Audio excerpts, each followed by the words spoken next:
এই lunch box বস্তুটি মানে এই টিফিনের কৌটোটি আসলে কিন্তু এই সিনেমায় একটা সার্ট্রিয়ান অবজেক্টের মতো কাজ করে।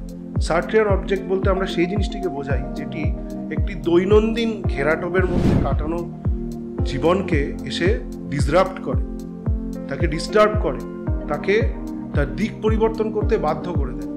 এই লাঞ্চ বক্সটিও কিন্তু ইলা এবং সাজানের জীবনের যে স্টেটাস কো সেটাকে এসে ডিসরাপ্ট করছে, এবং এই ডিসরাপশনের ফলেই কিন্তু এই দুটি চরিত্র তাদের নিজের আসল সত্তাকে খুঁজে পেতে সক্রিয় হচ্ছে এবং পরবর্তীকালে গিয়ে সক্ষমও হচ্ছে।